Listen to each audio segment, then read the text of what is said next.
بسم اللہ الرحمن الرحیم۔ میرے معلوماتی چینل پر آپ سب کو خوش آمدید۔ چونکہ یہ ایک معلوماتی چینل ہے لہٰذا میں نے سوچا کہ اس کا آغاز اسلامی تاریخی معلومات سے کیا جائے اور اسلامی تاریخی معلومات میں بھی سب سے پہلے مسجد حرام اور مسجد نبوی کی مکمل تاریخ بیان کی جائے۔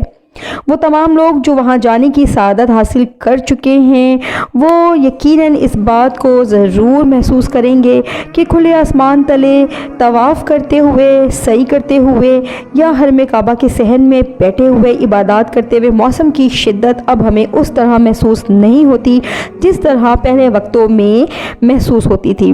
انتہائی شدید ترین گرمی ہو یا موسم جس طرح کا بھی ہو، فرش کی ٹھنڈک ہمارے پیروں کو بہت بھلی محسوس ہوتی ہے اور وہاں پر بیٹھنا اور عبادت کرنا بہت ہی اچھا محسوس ہوتا ہے۔ جی ہاں، ہم بات کر رہے ہیں صحن کعبہ میں نصب اس سفید ماربل کی جس نے وہاں کے ماحول کو ٹھنڈا اور پرسکون رکھا ہوا ہے اور ہمیں موسم کی انتہائی شدت سے بھی بچایا ہوا ہے۔ تو آئیے چلتے ہیں اور دیکھتے ہیں کہ اس سفید ماربل کی کہانی کیا ہے۔ وہ ایک مصری انجینئر اور آرکیٹیکٹ تھے جنہوں نے ظاہری دنیاوی بود و باش سے دور اور نامعلوم رہنے کو ترجیح دی۔ ہم بات کر رہے ہیں ڈاکٹر محمد کمال اسماعیل کی، جو مصر کی تاریخ کے سب سے کم عمر آرکیٹیکٹ تھے۔ انہوں نے رائل اسکول آف انجینئرنگ سے سب سے کم عمر طالب علم ہونے کی حیثیت سے گریجویٹ کی ڈگری حاصل کی اور پھر یورپ سے اسلامک آرکیٹیکچر میں ڈاکٹریٹ کی تین ڈگریاں لینے کے بعد بادشاہ سے نائل سکاف اور آئین خطاب حاصل کیا۔ وہ پہلے انجینئر تھے جنہوں نے حرمین شریفین کے توسیعی منصوبے کی تعمیر اور عمل درآمد کے لیے اختیارات سنبھالے اور وہاں کی ڈیزائننگ کی، شاہ فہد اور بن لادن کمپنی کے ساتھ معاہدے کیے اور سنگ مرمر یعنی وائٹ ماربل کی تنصیب کے لیے وہ جا پہنچے یونان میں، کیونکہ یہ نایاب ماربل صرف یونان میں ہی دستیاب تھا۔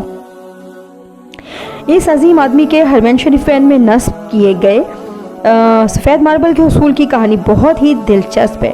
یہ وہ پتھر ہے جو حرم مکی میں مطاف چھت اور باہر صحن میں لگا ہے اور اس کی خصوصیت یہ ہے کہ یہ گرمی کو جذب کر کے فرش کی سطح کو ٹھنڈا رکھتا ہے۔ یہ پتھر ملک گریس یعنی یونان میں واقع ہے۔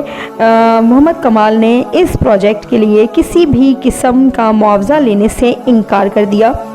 وہ ملک گریس میں گئے، وہاں کی کمپنی سے معاہدہ کیا اور کافی ساری مقدار میں تقریباً آدھا پہاڑ خرید کر لے آئے اور حرم مکہ میں وائٹ ماربل کی تنصیب کا کام شروع کر دیا۔